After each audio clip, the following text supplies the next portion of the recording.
Okay, so for this deep dive, we're going to be looking into one of Stephen King's short stories, uh, Trucks.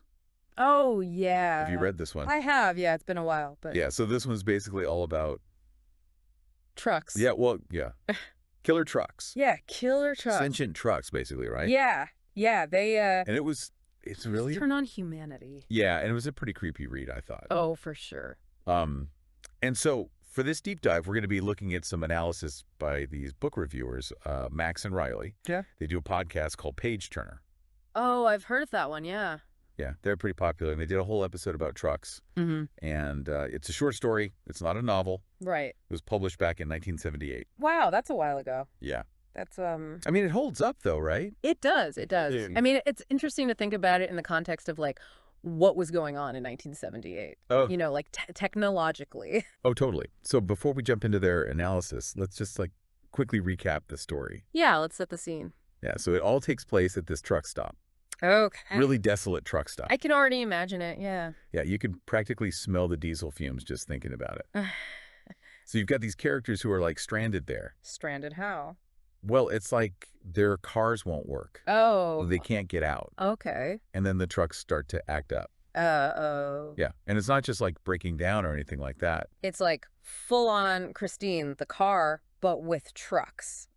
It's basically that, but with trucks. Yeah. Yeah, and Max and Riley, they made this point in their podcast that it's not like the trucks are just malfunctioning. Right. It's more like they're deliberate. They're sentient. Yeah, they're sentient. Yeah, I mean, yeah. there's this one passage where... I feel like they're trying to tell us something, like a warning maybe. Oh, yeah. But what could it be, I wonder? Well, there's this one passage that Max read in their podcast. Yeah.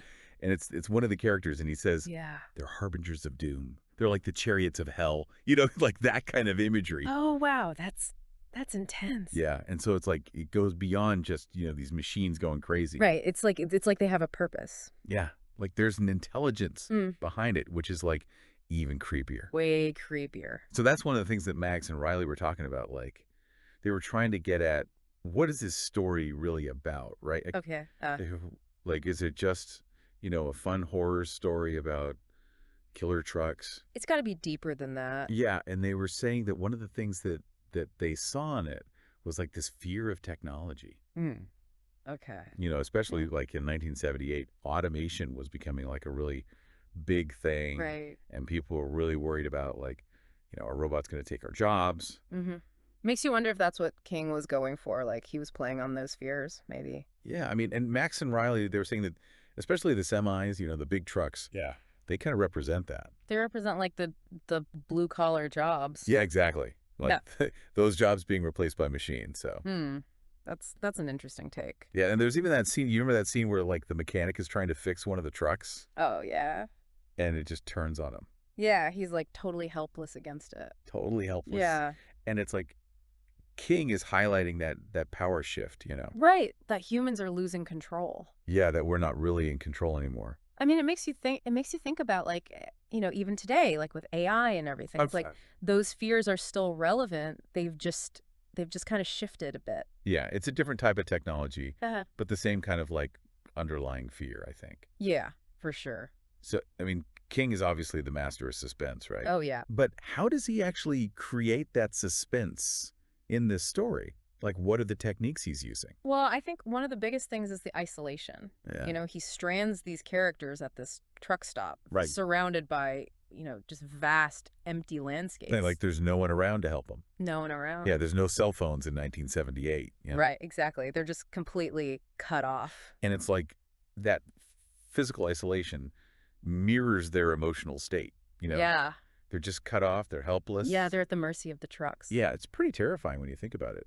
It totally is. Like, I don't know if you ever feel that way, like with technology, like your phone dies. Oh my God, all the time, especially when like the GPS goes out and you're relying on it. Yes. And you're like in the middle of nowhere. Yeah, it's like that feeling of being lost and not knowing what to do. Yeah, totally. And in the story, it's like that feeling is amplified by like 1,000. Yeah, because it's not just your GPS. It's like every machine has turned against you. Right. It's like your car, the trucks, everything. Like there's nowhere to turn. Yeah, it's like the things that we rely on to like survive and function in the world are suddenly our enemies. It's like the world is turned upside down. Yeah.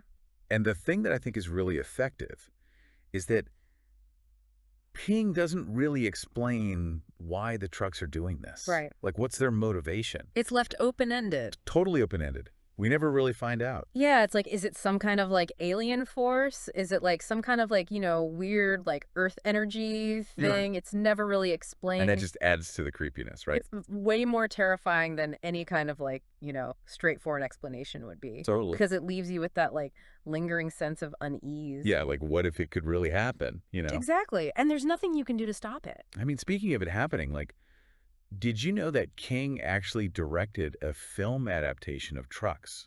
No way, I did not. Yeah, yeah. That's crazy. It's called Maximum Overdrive. I've heard of that. I didn't realize it was based on trucks. Yeah, and it's I haven't seen it, to be honest. Me neither, but I've heard it's like more over the top. Yeah, Max and Riley were saying it's more like campy horror. Okay. Less psychological and more like, Yeah, less subtle. less subtle, yeah.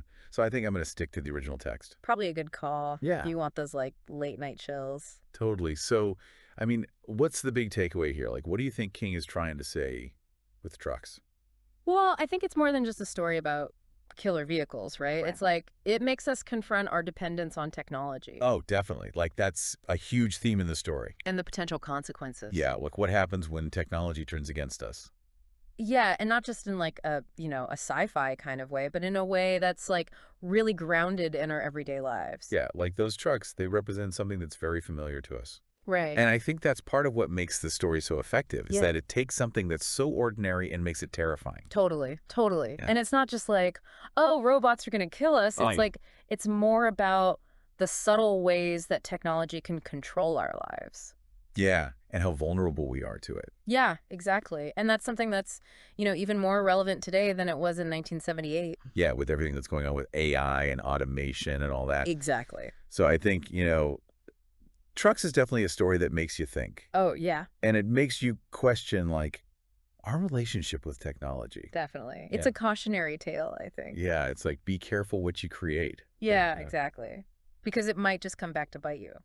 On that note, I think we'll wrap up this deep dive into Stephen King's Trucks.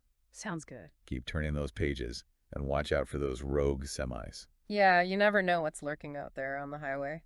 especially at those truck stops. All right, thanks for joining me on this deep dive. Anytime. It was a good one. See you next time. See ya.